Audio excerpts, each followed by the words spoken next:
নমস্কার। ভারতের নাগরিক এই কথাটা শুনলে আমাদের কি মনে হয়? আমাদের পরিচয়, আমাদের অধিকার সবকিছুই তো এর সাথে জড়িয়ে আছে। কিন্তু কে ভারতের নাগরিক আর কে নয়, এই বিষয়টা কিন্তু বেশ জটিল। চলুন আজ এই নাগরিকত্বের পুরো ব্যাপারটা একটু সহজ করে বুঝে নেওয়া যাক। তো একেবারে মূল প্রশ্নটা দিয়ে শুরু করা যাক, তাই না? কে ভারতের নাগরিক? এই প্রশ্নের উত্তর কিন্তু এক কথায় দেওয়া মুশকিল, কারণ সময়ের সাথে সাথে এর নিয়মকানুন, এর সংজ্ঞা অনেক কিছুই বদলেছে। চলুন সেই স্তরগুলোই এক এক করে দেখা যাক। এই পুরো বিষয়টাকে ঠিকভাবে বুঝতে হলে আমাদের একটা রোড ম্যাপ ধরে এগোতে হবে। আমরা একদম গোড়া থেকে শুরু করব, মানে সংবিধান থেকে। তারপর দেখব ১৯৫৫ সালের আইনটা কি বলছে, কিভাবে নাগরিকত্ব পাওয়া যায় বা চলেও যেতে পারে।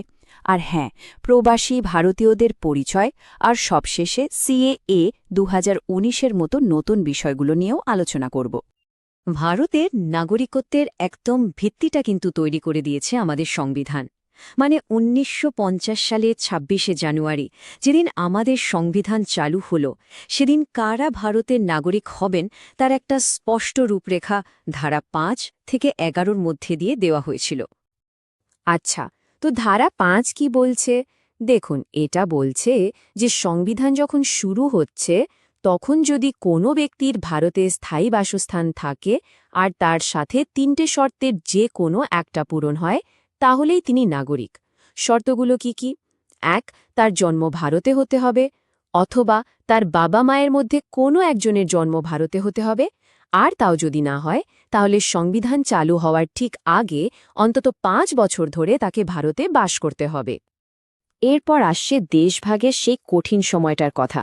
লক্ষ লক্ষ মানুষ পাকিস্তান থেকে ভারতে এসেছিলেন, আবার অনেকে ভারত থেকেও পাকিস্তানে গিয়েছিলেন। সংবিধানে ৬ আর ৭ নম্বর ধারাটা কিন্তু ঠিক এই মানুষদের নাগরিকত্বের কথাই ভেবেছে। মানে যারা পাকিস্তান থেকে ভারতে এসে স্থায়ীভাবে থেকে যাওয়ার সিদ্ধান্ত নিয়েছিলেন বা পরে ফিরে এসেছিলেন, তাদের জন্য কিছু বিশেষ নিয়ম তৈরি করা হয়েছিল। এবার একটা খুব খুব গুরুত্বপূর্ণ বিষয়, ধারা ৯ একেবারে পরিষ্কার করে বলে দিয়েছে যে ভারত একক নাগরিকত্ব বা সিঙ্গল সিটিজেনশিপে বিশ্বাস করে। এর মানে কি? এর মানে হলো, যদি কোনো ভারতীয় নাগরিক নিজের ইচ্ছায় অন্য কোনো দেশের নাগরিকত্ব নিয়ে নেন, তাহলে তার ভারতীয় নাগরিকত্ব সঙ্গে সঙ্গে, মানে অটোম্যাটিক্যালি বাতিল হয়ে যাবে। আর সংবিধানের এই অংশে সম্ভবত সবচেয়ে গুরুত্বপূর্ণ হল ধারা ১১। এই ধারাটা আমাদের সংসদ বা পার্লামেন্টকে নাগরিকত্ব নিয়ে যে কোনো আইন তৈরি করার চূড়ান্ত ক্ষমতা দিয়েছে। মানে ভবিষ্যতে নাগরিকত্ব দেওয়া, বাতিল করা বা যে কোনো নিয়ম বদলানোর সব ক্ষমতা সংসদের হাতেই তুলে দেওয়া হয়েছে। আর এই ক্ষমতার জুড়েই কিন্তু পরে নতুন আইন তৈরি হয়।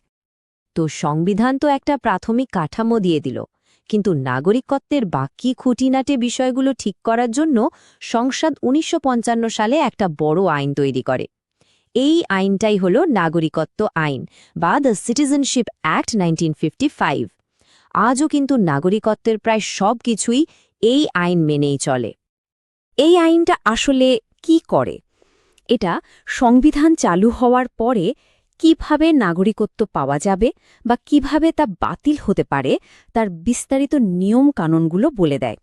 আর সময়ের সাথে সাথে এই আইনটাকে ১৯৮৬, ২০০৩, ২০০৫ এমনকি ২০১৯ সালেও বেশ কয়েকবার বদলানো হয়েছে। ঠিক আছে, তাহলে এই ১৯৫৫ সালের আইন অনুযায়ী একজন ব্যক্তি ঠিক কি কি উপায়ে ভারতের নাগরিক হতে পারেন? চলুন এবার সেই পদগুলোই এক এক করে দেখে নিই। দেখুন, মোট ৫টা প্রধান উপায় আছে: জন্মসূত্রে, বংশানুক্রমে, নিবন্ধনের মাধ্যমে, প্রাকৃতিকীকরণের মাধ্যমে, আর সবশেষে যদি কোনো নতুন অঞ্চল ভারতের সাথে যুক্ত হয়, সেখানকার বাসিন্দারাও নাগরিকত্ব পান। এর মধ্যে সবচেয়ে পরিচিত উপায় হল জন্মসূত্রে নাগরিকত্ব। কিন্তু মজার ব্যাপার হল, এই নিয়মটা কিন্তু সময়ের সাথে অনেকখানি বদলে গেছে। এই টাইমলাইনটা দেখুন, ব্যাপারটা খুব ইন্টারেস্টিং। ১৯৫০ থেকে ১৯৮৭ সাল পর্যন্ত নিয়মটা ছিল খুব সহজ। ভারতে জন্মালেই নাগরিকত্ব। একে বলে জাসসোলি বা মাটির অধিকার। কিন্তু তারপর অভিবাসন নিয়ন্ত্রণের কথা ভেবে নিয়মে বদল আনা হলো। ১৯৮৭ সালের পর থেকে নিয়ম হলো, ভারতে জন্মালেও বাবা বা মায়ের মধ্যে অন্তত একজনকে ভারতীয় হতে হবে। আর ২০০৪ সালের পর থেকে নিয়মটা আরও কঠোর করা হয়। এখন ভারতে জন্মালে নাগরিক হতে হলে হয় বাবা মা দুজনকেই ভারতীয় হতে হবে, অথবা একজন ভারতীয় হলেও অন্যজনকে অবৈধ অভিবাসী হলে চলবে না। নাগরিকত্ব যেমন অর্জন করা যায়, তেমনই কিছু বিশেষ কারণে তা চলেও যেতে পারে। এবার চলুন দেখি ঠিক কোন কোন পরিস্থিতিতে একজন ব্যক্তির ভারতীয় নাগরিকত্ব বাতিল হতে পারে। নাগরিকত্ব হারানোর মূলত ৩টি উপায় আছে।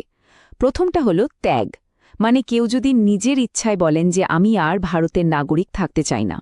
দ্বিতীয়টা হলো বর্জন, মানে যেই মুহূর্তে কেউ অন্য কোনো দেশের নাগরিকত্ব গ্রহণ করবেন সঙ্গে সঙ্গে তার ভারতীয় নাগরিকত্ব চলে যাবে। আর তৃতীয়টা হলো প্রত্যাহার, যেখানে সরকার নিজেই নাগরিকত্ব কেড়ে নিতে পারে। যেমন কেউ যদি জালিয়াতি করে বা দেশের বিরুদ্ধে কোনো কাজ করে নাগরিকত্ব নিয়ে থাকে, তখন সরকার তা বাতিল করতে পারে। এবার একটা খুব পরিচিত কিন্তু প্রায়ই গুলিয়ে ফেলা একটা বিষয় আসা যাক। আমরা সারাক্ষণ পিআইও, ওসিআই আর এনআরআই এই শব্দগুলো শুনি, কিন্তু এগুলোর মধ্যে আসল পার্থক্যটা ঠিক কি? চলুন ব্যাপারটা একটু পরিষ্কার করে নেওয়া যাক। এই টেবিলটা দেখলেই সবটা জলের মতো পরিষ্কার হয়ে যাবে। দেখুন, এনআরআই বা অনাবাসী ভারতীয় হলেন একজন পুরো দোস্তর ভারতীয় নাগরিক। তার কাছে ভারতের পাসপোর্ট আছে, শুধু তিনি কাজের জন্য বা অন্য কোনো কারণে বিদেশে থাকেন। তার সমস্ত নাগরিক অধিকারও আছে। অন্যদিকে পিআইও বা পার্সন অফ ইন্ডিয়ান অরিজিন কার্ডটা ভারতীয় বংশোদ্ভূতদের জন্য ছিল, কিন্তু ২০১৫ সালে এই স্কিমটা বন্ধ করে দেওয়া হয়। এখন যেটা চলে সেটা হলো ওসিআই বা overseas citizen of India. OCI কার্ডধারীরা আজীবন ভিসা পান, ভারতে আসতে পারেন, কাজ করতে পারেন, তবে হ্যাঁ, তারা ভোট দিতে বা সরকারি চাকরি করতে পারেন না। আমরা আলোচনার একদম শেষ পর্যায়ে চলে এসেছি। এবার আমরা নাগরিকত্ব আইনের সবচেয়ে সাম্প্রতিক এবং সম্ভবত সবচেয়ে আলোচিত সংশোধন, অর্থাৎ ২০১৯ সালের নাগরিকত্ব সংশোধনী আইন বা সিএএ নিয়ে কথা বলব। এখানে আমরা শুধুমাত্র এই আইনের মূল বিধানগুলো তুলে ধরব, যা আমাদের সূত্র উপাদান থেকে নেওয়া হয়েছে। তো ২০১৯ সালের এই নাগরিকত্ব সংশোধনী আইন বা সিএএ এর ঘোষিত উদ্দেশ্যটা কি? এর ঘোষিত উদ্দেশ্য হল পাকিস্তান, বাংলাদেশ এবং আফগানিস্তান এই ৩টি দেশ থেকে ভারতে আসার নির্দিষ্ট কিছু ধর্মীয় সম্প্রদায়ের লোকেদের ভারতীয় নাগরিকত্ব দেওয়া। এই আইনের মূল বিষয়গুলো কি কি? ১. এটি পাকিস্তান, বাংলাদেশ আর আফগানিস্তান এই ৩টি দেশের জন্য প্রযোজ্য। ২. এটি হিন্দু, শিখ, বৌদ্ধ, জৈন, পার্সি ও খ্রিস্টান এই ৬টি ধর্মীয় সম্প্রদায়ের জন্য। ৩. আবেদনের শর্ত হল তাদের ৩১শে ডিসেম্বর ২০১৪ বা তার আগে ভারতে প্রবেশ করতে হবে। আর ৪ নম্বর পয়েন্টটা হল এই নির্দিষ্ট গোষ্ঠীর জন্য প্রাকৃতিকীকরণের মাধ্যমে নাগরিকত্ব পাওয়ার যে সাধারণ সময়সীমা, অর্থাৎ ভারতে ১১ বছর বসবাস করা, সেটাকে কমিয়ে ৫ বছর করা হয়েছে। তাহলে আমরা সংবিধান থেকে শুরু করে সিএএ পর্যন্ত নাগরিকত্বের পুরো যাত্রা পথটা দেখলাম। কিন্তু গল্পটা এখানেই শেষ নয়। বিশ্বায়নের এই যুগে মানুষ এক দেশ থেকে আরেক দেশে যাচ্ছে, তাই নাগরিকত্বের ধারণাও আর আগের মতো স্থির নেই। শেষে একটা প্রশ্ন রেখে যাই, ভবিষ্যতে দেশ, সীমানা আর পরিচয়ের এই সম্পর্কটা, মানে আমাদের এই নাগরিকত্বের ধারণা আর কিভাবে বদলাতে পারে? ভাবার মতো একটা বিষয়, তাই না?